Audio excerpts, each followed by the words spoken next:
Hello guys, कैसे हो? I hope आप सब लोग ठीक होएंगे। और मैंने मेरे टारगेट के बारे में बताया है, तो प्लीज़ आप जितना हो सके मुझे सपोर्ट करो, मेरी हेल्प करो मेरा टारगेट पूरा होने में। मुझे ये महीने के 30 सब्सक्राइबर कैसे भी करके करनी ही होएंगे। मेरा टारगेट जैसे ही 30 तारीख होएगी वैसे उसकी रात को मेरी फ्रेंड आने वाली है। फिर वो मेरे को उसने मुझे जो चैलेंज दिया है, जो टारगेट दिया है, वो पूरा नहीं हुआ होगा ना, वो मुझे बहुत डांटने वाली है। पता नहीं वो उसको क्या, मतलब उसने मेरे साथ मांग रखी थी, अगर टारगेट पूरा नहीं हुआ ना तो वो जो मांगेगी वो मुझे लेना पड़ेगा। अगर टारगेट पूरा हो गया तो मुझे गरीबों में खाना खिलाना है। तो प्लीज़ जितना हो सके उतना मेरी हेल्प करो, मुझे सपोर्ट करो।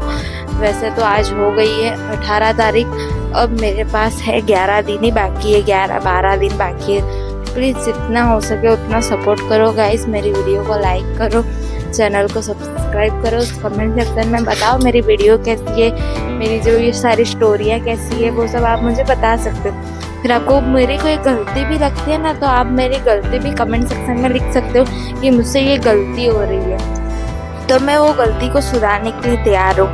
और मैंने आपको बताया था कि मैं साणंद में वहाँ रहती थी, तो मैं कैसे त्योहार बनाती थी।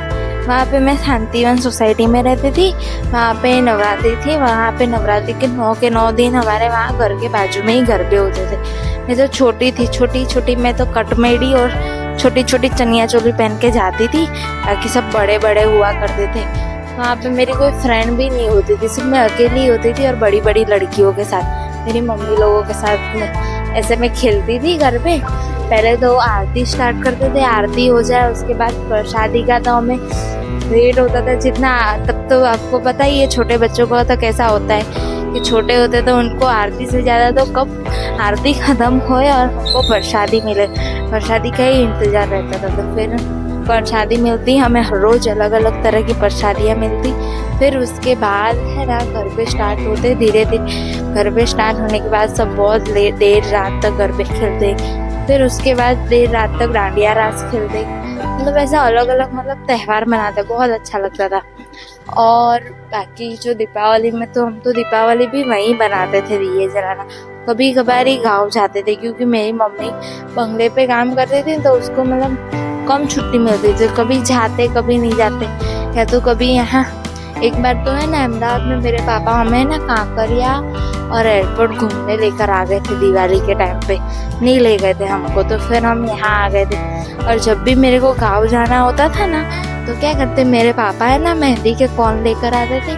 और उसके बाद है ना मैं वहाँ पे जो आंटी थी ना, एक थी, उनके पास है ना मैं मेहंदी लगवाने जाती थी जब भी मुझे घर जाना हो रात को। कभी कभार तो मैं पहले तो बहुत छोटी थी ना, तो मेरे पापा मेहंदी का कोन लेकर आते, मैं तो सो जाती, मैं तो छोटी थी। फिर मेरी मम्मी को जैसी आए वैसी वो मेरे को मेहंदी लगा कर देती, मुझे तो कोई जानती भी ना हो।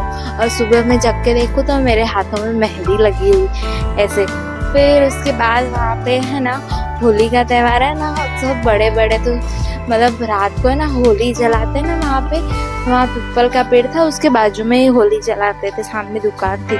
तो फिर है ना वहाँ पे सब लेकर जाते प्रसादी, वो धानी वगैरह, खजूर, धानी खजूर ऐसा सब कुछ लेकर जाते, लकड़ियाँ वगैरह, पानी ऐसे वो पानी का लोटा लेकर ऐसे गोल गोल घूमते ना, होली घूमते, तो वैसे जाते सब लोग।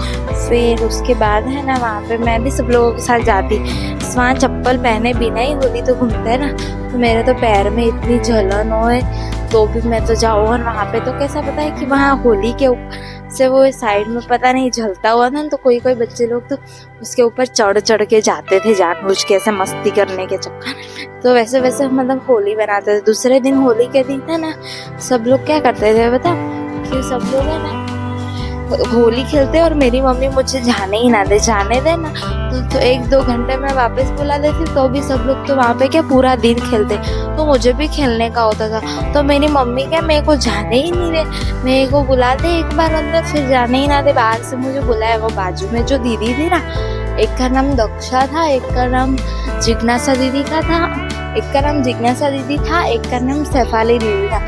ये 3 दीदी थी, उनका छोटा भाई था मोन्टू था, वो मेरे जितना था। दक्षा बड़ी थी बट मैं उसको दक्षा पहले से उससे नाम से ही बुलाती थी।